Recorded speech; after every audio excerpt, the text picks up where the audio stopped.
दोस्तों, आज की कहानी है सासू माँ मैं चाय नहीं पीती हूँ तो आप मेरा इंतजार क्यों करती हो। दोस्तों, कहानी शुरू करने से पहले अगर आपने हमारे चैनल को सब्सक्राइब नहीं किया है तो सब्सक्राइब कर लीजिए ताकि आपके पास पहुँचे हर नया वीडियो।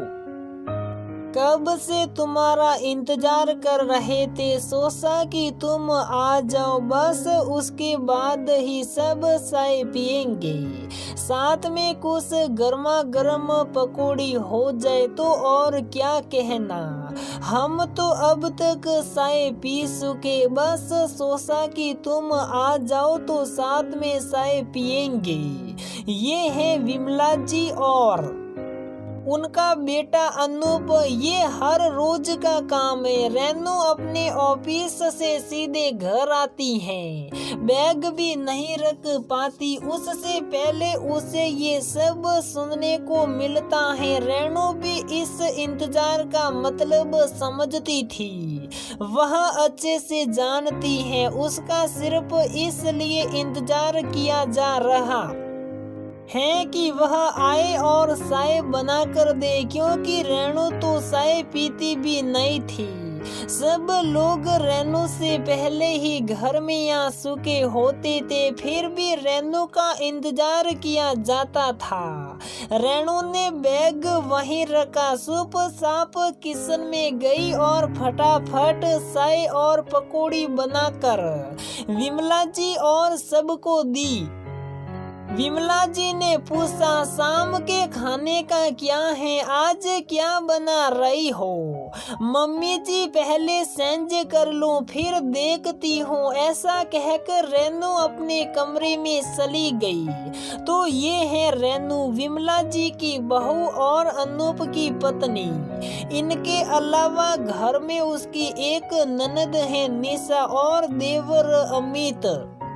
निशा अभी कॉलेज में पढ़ रही है, वही देवर अमित जॉब करता है। ससुर जी है नहीं। ससुर जी के जाने के बाद विमला जी अधिकतर बीमार रहती हैं, इसलिए ज्यादा काम नहीं कर पाती। निशा भी काम में कुछ मदद न कराती।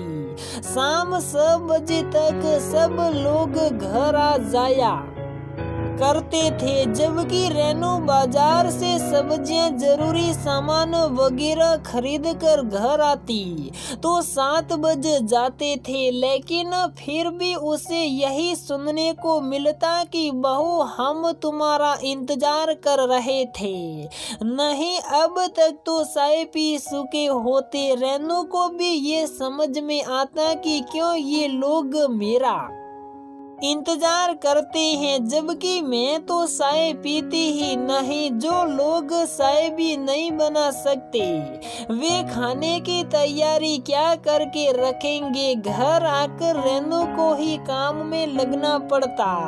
कई बार इतना थक चुकी होती कि मन ही नहीं करता कुछ और करने का।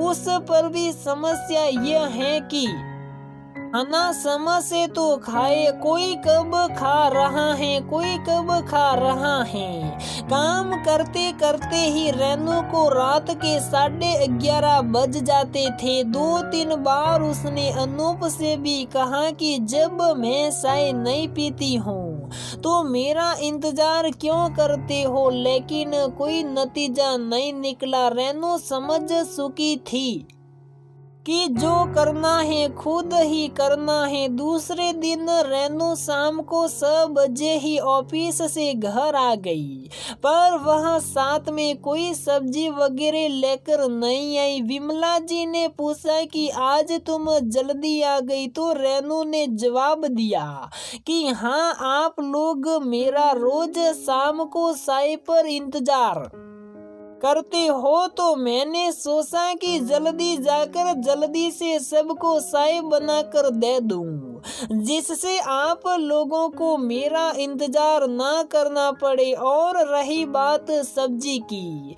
तो आप लोगों में से कोई भी जाकर ले आएगा। ऐसा कहकर वह चाय बनाने चली गई। चाय पीकर सब्जी अनूप ले आया। दूसरे दिन भी रेनू ने इसी तरह किया। वह ऑफिस से सीधे घर चली आई। आज पनीर की सब्जी बननी थी तो पनीर लाना था। आज अमित को भेजा गया पनीर लेने। अब तो रेनू रोज ही ऐसा करने लगी थी और रोज ही किसी न किसी को कुछ न कुछ सामान लेने के लिए बाहर जाना पड़ता। इस कारण से कभी अनूप तो कभी अमित तो कभी निशा आपस में झल्ला पड़ते। आज भी यही हुआ। जब निशा से विमला जी ने कहा कि जाओ बेटा पास की दुकान से दूध ला दो, तो निशा झल्ला पड़ी। क्या है माँ, ये रोज रोज का तमाशा, थक जाते हैं हम लोग। फिर आते ही ये सब आप खुद ही ले आया कीजिए या भाभी को बोल दिया करो। विमला जी को निशा का यूं चिल्लाना बुरा लगा। उन्होंने कहा तुम्हें शर्म नहीं आती? किस तरह से बात कर रही हो तुम लोगों को खुद की थकावट दिखती है, दूसरों से तुम्हें कोई लेना देना नहीं। अमित ने कहा पर माँ इसमें गलत क्या है, ये तो रोज रोज का तमाशा हो गया है। ठीक है गलती मेरी है तो मैं ही सुधारूंगी। रेनू कल से सामान तुम ही ऑफिस से आते समय लेती आओगी। और रही बात चाय नाश्ते की, तो तुम चाय पीती नहीं हो तो ये लोग अपने आप बना लेंगे और तुम्हारे लिए भी नाश्ता बना कर देंगे। ऐसा कहकर विमला जी चुप साप अपने कमरे में चली गई और सब लोग एक दूसरे की शक्ल देखने लगे। लेकिन उस दिन के बाद से किसी ने भी रेनू से ये नहीं कहा कि हम तो तुम्हारा ही इंतजार कर रहे थे, क्योंकि जब तक रेनू आती थी तब तक वह लोग चाय पी चुके होते थे, साथ ही साथ खाने की थोड़ी बहुत तैयारी करके रखते थे। तो दोस्तों हमारी ये कहानी यहीं पर समाप्त होती है। अगर आपको हमारी ये कहानी पसंद आती है तो प्लीज वीडियो को लाइक करें, शेयर करें और हमारे चैनल को सब्सक्राइब जरूर करें। तो दोस्तों हम रोज इस प्रकार की नई नई कहानियाँ इस चैनल पर अपलोड करते रहते हैं। सास बहू ननद भाभी देवरानी जेठानी, तो प्लीज दोस्तों आप हमारे चैनल को भी सब्सक्राइब कर दीजिए।